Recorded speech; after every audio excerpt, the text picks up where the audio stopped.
fini à quelle heure? On a 21h maxi. Hein. J'ai pas d'heure. Sans blague. Juste. Non, moi j'ai signé quelque chose. Hein. Ouais. Ok, 21h max. C'est pas les mal logés, c'est pas les sans-abri, c'est la loi, il faut appliquer. Application, la loi d'Allo. Application, la loi d'acquisition. 800 mètres carrés pour les ministres et 8 mètres carrés pour les mal logés. Assez. Bon bah ça s'appelle une introduction. Bon voilà, donc depuis la rentrée, donc il y a une campagne anti-squat qui a été lancée, qui a été relayée bon, sur quelques affaires très marginales. On en compte à peine sur les doigts de deux mains chaque année. En tout cas, on sait très bien que les milieux conservateurs et la presse conservatrice va faire monter évidemment dans les tours ce genre d'affaires. Bon là on en a eu deux, une troisième peut-être, voilà. Il y en a 10 maximum par an qui sortent dans les médias et on ne doute pas qu'ils n'en ratent pas une parce que ça marche bien, ça fait les choux gras, ça touche effectivement on va dire une veine sensible, bon, du côté des milieux des propriétaires, etc. Donc voilà. Et puis n'oublions pas que derrière aussi pousse un think tank très conservateur qui s'appelle IFRAP et qui a peut-être d'ailleurs été aidé cette année par un groupe de communication. On est en train de se renseigner là pour en savoir un peu plus, et donc qui sont en contact permanent avec les députés traditionnels, sénateurs et députés conservateurs qui depuis 30 ans essaient de passer des amendements anti-squat. Bon, les derniers, là, on a cette offensive-là, on en avait une aussi au moment de la loi Elan. Là, elle venait plutôt du Sénat. Et à l'époque, on avait réussi à couper court à cette disposition. Une nouvelle fois, on va faire la 10e tentative sérieuse. On est soit de criminaliser les squatteurs, soit on va dire, de mettre en place l'expulsion, de généraliser l'expulsion extrajudiciaire, c'est-à-dire l'expulsion administrative. Voilà. Donc voilà, ça c'est le cadre, une fois qu'il est planté, ça c'est le décor. À partir de là, il y a eu une campagne, après cette campagne, il y a eu donc dans le cadre de la loi ASAP, au départ donc la ministre du Logement, enfin la ministre déléguée au logement, Emmanuelle Wargon, avait dit qu'elle ne voulait pas changer la loi et qu'elle suffisait à elle-même. Et finalement, elle a changé d'avis et elle a soutenu donc l'amendement. Elle a accepté un amendement présenté par le rapporteur de la loi ASAP, et qui est aussi de l'AREM là, et donc et qui élargit en tout cas l'expulsion administrative à l'occupation sans titre du logement, de logement occasionnel, de résidence occasionnelle. Or la résidence occasionnelle n'ayant pas d'existence juridique, n'ayant pas de définition juridique, n'existant pas dans la loi, elle peut donner à des interprétations excessivement larges qui peuvent aller, on va dire, du logement, du logement vacant tout simplement, alors essentiellement appartenant à des particuliers, des terrains aussi, des ruines, enfin bref tout ce qui est occasionnel, c'est-à-dire je viens m'installer là de temps en temps, occasionnellement, je viens pique-niquer sur mon terrain et c'est ma résidence occasionnelle, vous voyez, parce que bon, il n'y a pas de définition juridique. Ça pourrait s'appliquer aussi évidemment à des sociétés qui pourraient dire, ben moi j'ai un salarié qui vient ici occasionnellement et qui établit sa résidence, bon, une attestation, etc.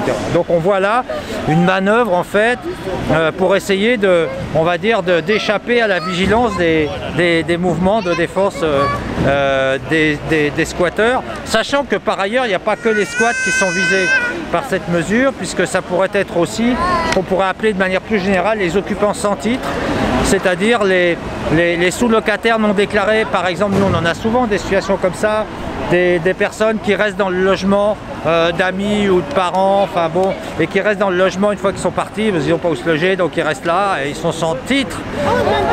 Ça pourrait être aussi, donc là on pourrait dire qu'ils sont aussi introduits ou qu'ils sont restés, ils sont maintenus dans le domicile d'autrui. Et puis il y a aussi les personnes escroquées par un faux bail, on en a aussi régulièrement. Et de bonne foi, hein, je veux dire, les gens qui sont vraiment dans la merde et qui rencontrent quelqu'un qui leur dit je vais te trouver un logement, mais tu payes en espèces et machin, et puis j'irai chercher le loyer tous les mois. Donc quand on est dans cette difficulté-là, forcément, on se fait facilement hameçonner. Après, on a aussi les victimes de marchands de sommeil ou de bailleurs qui ne veulent pas déclarer leurs locataires, donc qui perçoivent des loyers au noir, donc en espèces, et qui font en sorte que le locataire ne puisse pas à aucun moment, en tout cas, prouver que c'est son domicile.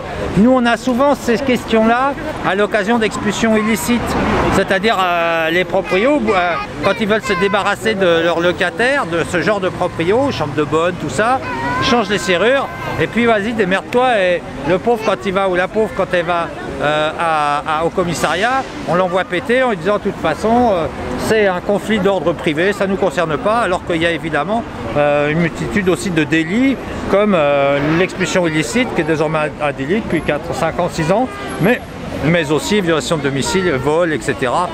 Très fréquemment, on a des propriétaires qui jettent les affaires des gens sur le trottoir. Bon voilà, ils les jettent là. Alors les gens ils reviennent du boulot, ils ont leurs affaires sur le trottoir, quand tu es à moitié volé, et la serrure a été changée, ils sont dehors. Donc ouais, ça aussi on voit bien, et donc quand ils vont au commissariat, il faut qu'ils arrivent à prouver qu'ils étaient bien locataires, s'ils n'ont pas de quittance de loyer, s'ils n'ont pas de bail, s'ils n'ont pas de quittance EDF, bon, s'ils ne reçoivent pas le courrier, même il y a des cas de figure au refus, etc., etc. On imagine aussi ceux qui sont logés dans une chambre, d'un appartement, etc. Enfin, toutes ces situations-là, elles sont en fait, en réalité, elles seraient visées par cette extension, on va dire, de l'expulsion administrative au-delà de la résidence principale et de la résidence secondaire. Hein, voilà. Du point de vue juridique, la résidence secondaire elle est relativement cadrée, c'est ce qu'on dit depuis le début, il n'y a pas lieu de refaire une loi sur cette question de la définition on va dire, du lieu ou des conditions dans lesquelles les lieux ont été occupés. Par contre, ce qu'on constate, c'est que dans l'amendement, ils rendent plus efficace l'intervention du préfet. On peut conclure d'ailleurs, en examinant les 2-3 affaires qui sont sorties à la rentrée, c'est qu'en réalité, c'est les préfets qui ont traîné les pieds à appliquer une loi déjà existante. Donc, dans l'amendement aussi, il prévoit d'obliger le préfet à répondre et à agir en quelque sorte. Voilà. Mais en même temps, il cède. Cet amendement cède aussi à la pression des anti-squats, des anti-pauvres en règle générale, qui vont jusqu'au jour où on pourra les mettre les squatteurs en prison, ceux qui violent la propriété, le droit de propriété. Et d'ailleurs, je rappelle souvent, d'ailleurs à cette occasion, que les propriétaires, n'oublions pas qu'au 19e siècle, le droit de propriété, ça reste quelque chose quand même d'assez assez dur pour ceux qui ne sont pas propriétaires en tous les cas. Et les propriétaires sont conservateurs au point d'ailleurs qu'ils avaient fait campagne au 19e siècle contre l'obligation de se brancher au tout à l'égout. Mais au nom du droit de la défense du droit de propriété, comment moi on va m'obliger à me brancher au tout à l'égout? Vous voyez, c'est un peu cet état d'esprit-là. Or, on est dans un contexte justement où la crise du logement est excessivement grave. On a jamais compté autant de sans-abri, 250 000 selon la Fondation Abbé Pierre. On a toujours plus de mal logés, de personnes en surpeuplement. On l'a vu aussi pendant le confinement. On a aussi toujours plus d'expulsions, alors un peu moins cette année, heureusement. Il y aura moins d'expulsions cette année, tant mieux. Mais il y en aura sans doute beaucoup plus l'année prochaine. Et de toute façon, d'année en année, sur 40 ans, on voit progressivement le nombre d'expulsions augmenter à mesure que les loyers et les prix de l'immobilier augmentent. Et on a vu, même pendant le confinement et encore aujourd'hui, les prix de l'immobilier continuent à grimper contre toute attente, de manière absolument absurde. Alors on connaît à peu près les mécanismes, bon je ne vais pas rentrer dans cette affaire-là, mais en tous les cas la crise du logement, on le sait, est produite et causée par la cherté, le renchérissement, la spéculation immobilière, mais aussi les politiques d'urbanisme, de gentrification qui sont menées. Bon. Voilà, ça c'est hop, on ferme la parenthèse. Donc la crise du logement, elle est là. Et on a aussi 3,2 millions de logements vacants selon l'INSEE en 2019, je crois, oui c'est ça, 2019. 3,2 millions, alors je ne sais pas si c'est 3,1 millions ou 3,2 millions, excusez-moi. Ils sont salubres ces logements? Ben non, beaucoup de ces logements, alors attention, un logement vacant, non ce qui est intéressant, c'est d'abord tous ces logements ne sont pas habitables. et un certain nombre d'entre eux sont vacants à un moment donné du recensement, au moment voilà, du recensement, parce qu'ils sont mis en vente ou en location, etc. Je sais pas. Donc là, il faut, une fois qu'on a enlevé tout ça, bon, il va rester, surtout dans des villes comme Paris, il va rester du parc immobilier plutôt à caractère spéculatif qu'on laisse dormir. Le jour on veut le vendre, on peut le vendre. Il est tout de suite, comment dirais-je, monnayable. Tu vois, c'est un produit financier en quelque sorte. Ce que je veux dire par là, c'est qu'il y a 3 millions de logements vacants dont on sait pas, on n'est pas à un instant T, dont on n'est pas sûr qu'ils soient salubres. Ah non. Et en même temps, on a 6 millions de mal logés, donc qui sont dans des appartements insalubres. Oui, oui, c'est ça. C'est-à-dire que par ailleurs, on a aussi, oui, comme tu dis, 6 millions de mal logés, 200 logés, etc. quand on additionne. Ouais, ce qu'il y a, c'est qu'évidemment, c'est pas les logements vacants qui vont régler la crise du logement. Par contre, on sait que s'il y avait une politique plus offensive et plus forte en direction des propriétaires pour leur dire vous avez un logement vide, il faut le louer. Si vous ne le louez pas, on va vous taxer et si vous ne louez toujours pas, on va le réquisitionner. C'est aussi une manière de faire, au moins sur les gros propriétaires, etc. Chirac l'a fait. Donc, le louer à quel prix? Parce que si c'est à 80 alors, euros du mètre carré... oui, alors attends, bon, c'est bon, allez, là tu veux faire un truc à ma place? Je pose des questions. J'ai presque fini. Alors donc, en tout cas, sur cette question des logements vacants, on n'en a jamais compté autant. Dans les années 90, quand on a commencé le DAL, on était sur l'ensemble de la France, on devait être à, je sais plus, 1,5 ou 1,6 million quoi, de logements vacants. Il y a 30 ans. Bon, c'est une autre époque, d'accord, mais enfin, ça donne un peu une idée. Il y a 30 ans, on était 45 millions, je pense. Oui. Non, on est 67. Ouais, d'accord, ok. Et alors, la proportion... C'est normal qu'il y ait moins de logements. Que ça double, non.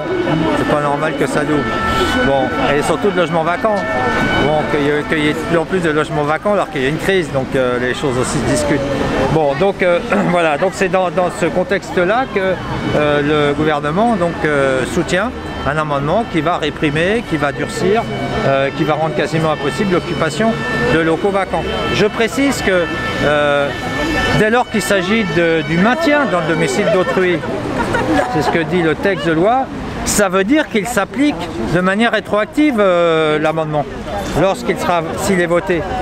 Autrement dit, tous les squats aujourd'hui peuvent être menacés et l'objet d'une expulsion administrative sans jugement à partir du moment où la loi sera votée, que la CMP, la commission mixte paritaire, aura validé ou durci d'ailleurs l'amendement s'il est adopté. Enfin bon, alors là maintenant on a un certain nombre d'incertitudes, mais ce qu'on sait c'est que ça peut, encore une fois, aller très vite, puisque la loi va être discutée demain ou après-demain, l'article 30 ter va être discuté demain ou après-demain, et ensuite ça va passer en CMP, on ne sait pas encore, mais on suppose que c'est dans le courant du mois de novembre, donc, ou d'octobre.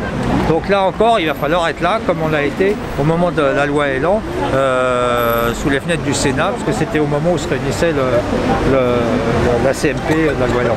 Alors je rajoute que du côté des travaux parlementaires, où est-ce qu'on en est? Donc en règle générale, les formations de gauche, les groupes de gauche ont demandé que soient enlevés, d'ailleurs à notre demande, et pas que nous, la Fondation Abbé Pierre et d'autres, que soient enlevés les mots « ou occasionnels ». Alors l'amendement, je vais vous le refiler.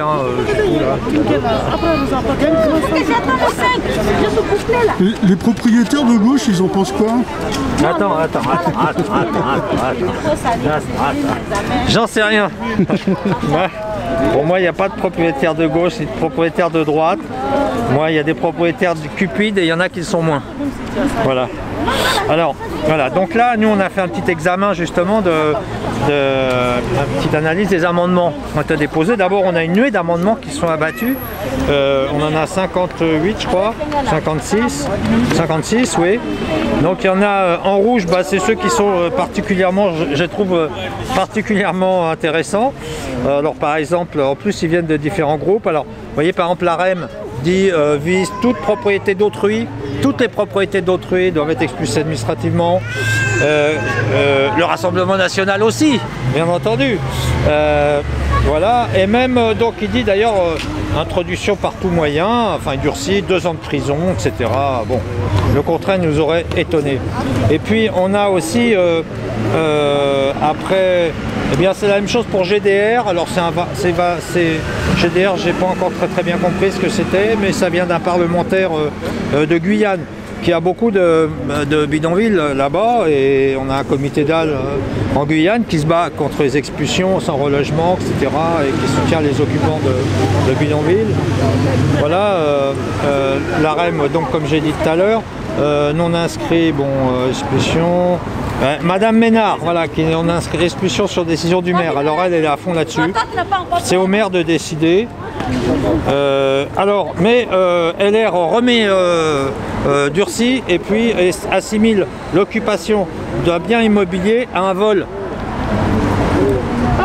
Un vol, c'est pas mal. Oh, bon. Donc ensuite, LR 4 ans de prison, 60 000 € d'amende. Encore. Donc on peut dire que là les conservateurs se sont déchaînés. Et ah oui, puis à la fin on a aussi un tas d'amendements du MoDem. Monsieur, pas très réjouissant. MoDem, vol aussi, ils ont repris l'idée du vol. Alors Agir ensemble, qui est aussi une tendance de l'AREM, vaut aussi l'expulsion administrative sans aucune condition des gens du voyage qui occupent des terrains. Et puis à la fin, les proprios sont un peu lâchés. Donc ils ont obtenu trois amendements qui ont été présentés. Il y en a donc pas d'effacement des dettes par les commissions de surendettement pour les locataires HLM. Ça. Et puis il y a aussi un truc qu'on appelle l'inclusion automatique et obligatoire de la clause résolutoire pour faciliter les expulsions locatives. Voilà. Donc on voit un peu tout ça nous donne un peu aussi une idée de ce qui risque d'arriver dans les semaines ou les mois à venir, sachant par ailleurs qu'il y a un rapport qui a été demandé à un parlementaire justement sur l'expulsion locative. Le gouvernement s'inquiète évidemment du risque d'augmentation d'expulsion à partir du mois de mars, du mois d'avril 2021. C'est-à-dire ceux qui n'ont pas été expulsés cette année et ceux qui sont aussi en situation d'impayé à cause du confinement. Il y en a beaucoup. Bon, donc tout ça va, plus la crise sociale, donc tout ça va amener beaucoup de monde devant les tribunaux et forcément derrière des masses d'expulsions locatives avec beaucoup de gens qui vont être foutus dehors. Donc il y a une inquiétude du côté du gouvernement.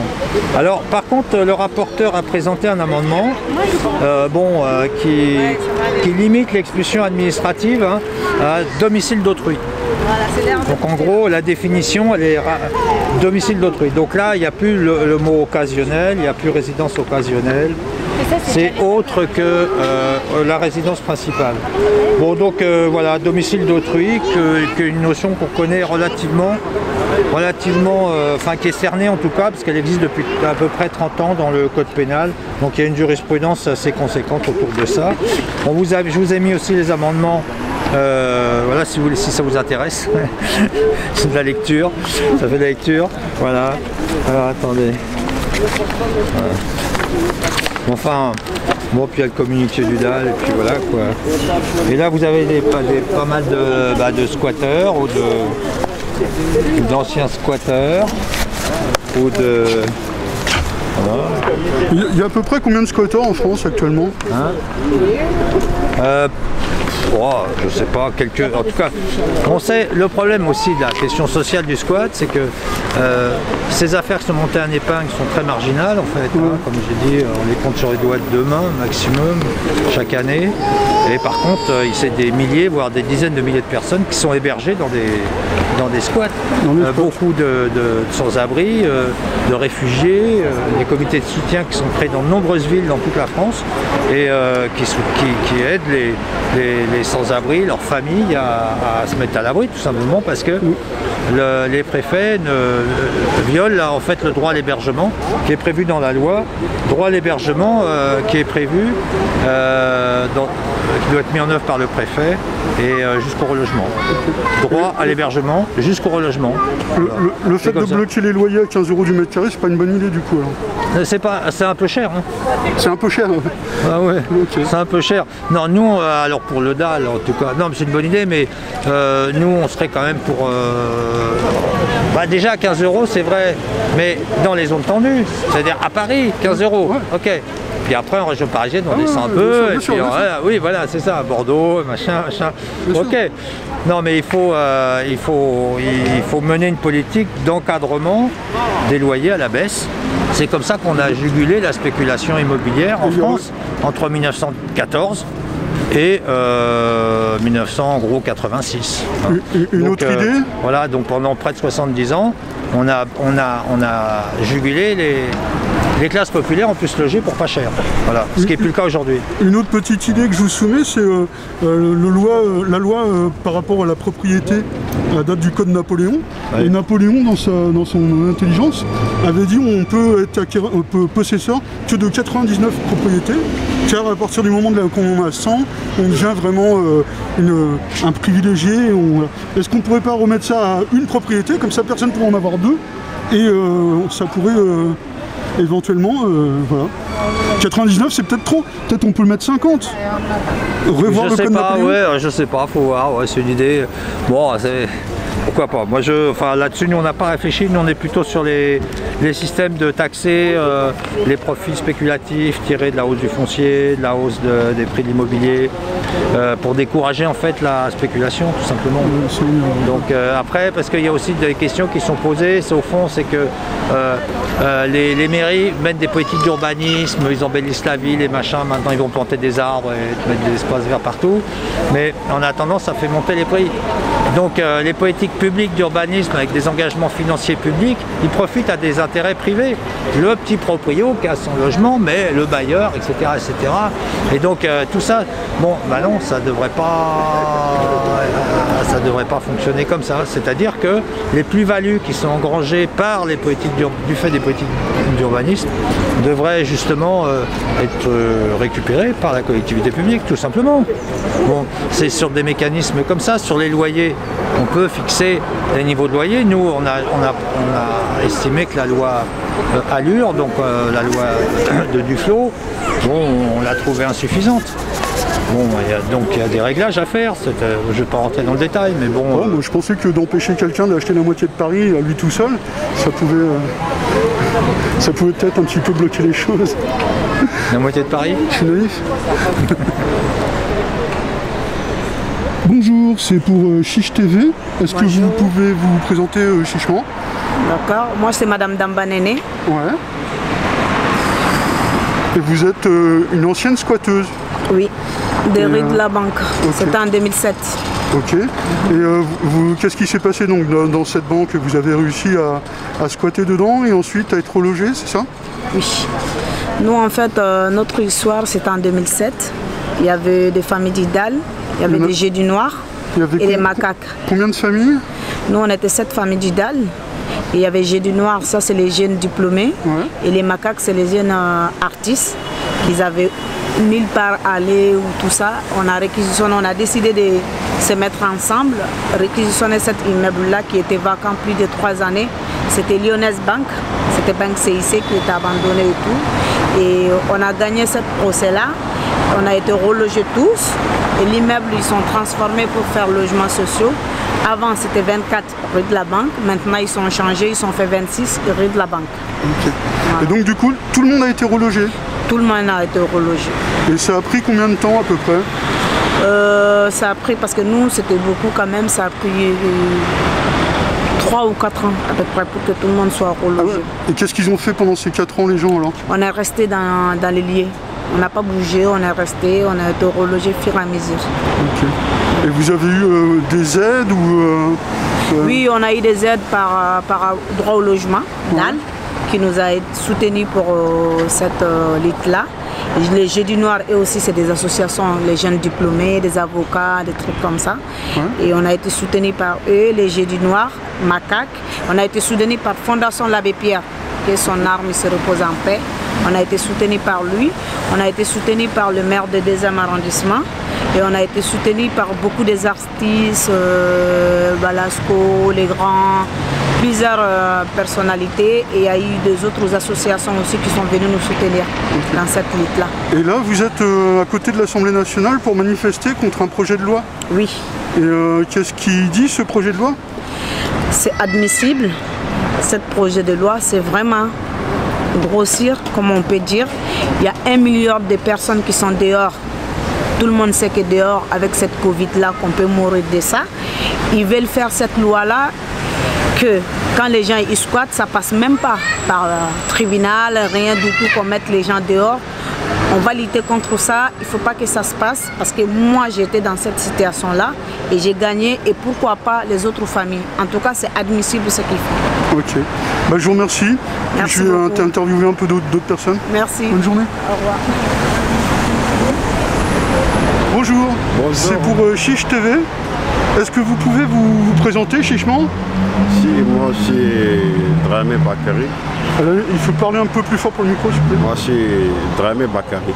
Ouais. Ouais, moi je suis ex-habitant de 18 rue de Croissant. Donc on avait une lutte à cause des logements. Ouais. Parce qu'on a... Moi personnellement, pendant 6 ans aujourd'hui, j'avais difficulté des logements. Donc c'est derrière solution, derrière option qu'on a fait, réquisiser le bâtiment de 18 rue Croissant. Notre objectif c'est avoir logement digne. On va voir parce que c'est une personne. Tu peux avoir tout, mais du moment que tu n'as pas un logement, il n'y a rien à faire. Ah.